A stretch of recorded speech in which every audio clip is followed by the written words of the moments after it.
The Animal Protection League was started in 1986 with just a few volunteers and lots of cats. Oh, how they dreamt of doing more.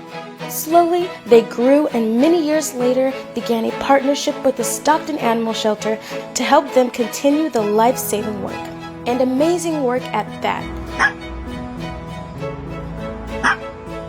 Like creating a program that makes spaying and neutering more affordable for families in need and giving out donated bags of food twice or 3 times a month. On top of all the awesome things APL does, they also have a team that works at the Stockton Animal Shelter. Volunteer coordinator, a rescue coordinator, medical team, and volunteers that do everything they can to save animal lives.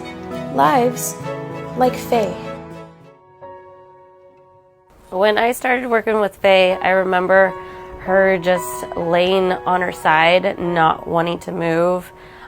She seemed like she was paralyzed. It's hard to really say, like, this dog is going to make it, you know.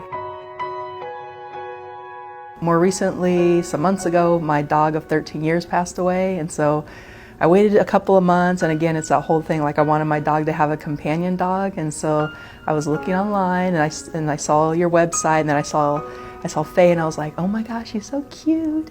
And then saw the story about her, and I was like, oh my gosh. But within time, you know, she recovered and slowly, you know, got on her 3 feet, basically, and still full of joy and happy. And the doctor did take x-rays of that leg, and so they felt with so much trauma and damage to that leg that the best thing for her would be amputating it. Wait a minute, she's going to be amputated and... Yep, you heard right. Amputated. But it all worked out. She's a beautiful dog, and who cares at the end of the day? We see cases like Faye all the time, at least a weekly basis, sometimes every other week, and even monthly. An animal comes in, we have 2 vets there. I have seen them carrying animals to the medical room, and you know, it's like an emergency hospital. The shelter has a ton of heart, and even though we're not the most well-funded, we still do everything we can.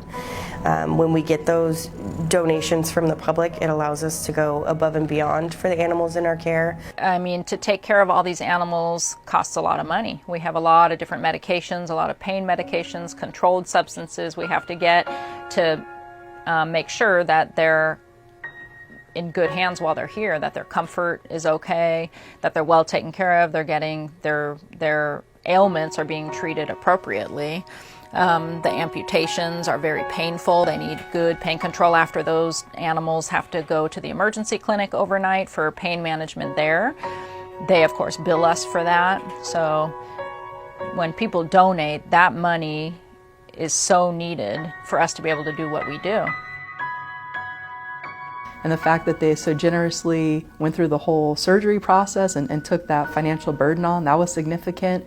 And in just the aftercare, she wouldn't be where she is without that team of people. Kira's 8 and Faye is a little more than a year old, so you know, Kira's a little bit more settled down, and it's really nice in terms of her playfulness. So it adds a lot of liveliness to the house. Especially with an outcome that she had with great people that adopted her. So I'm really grateful that she got a good home.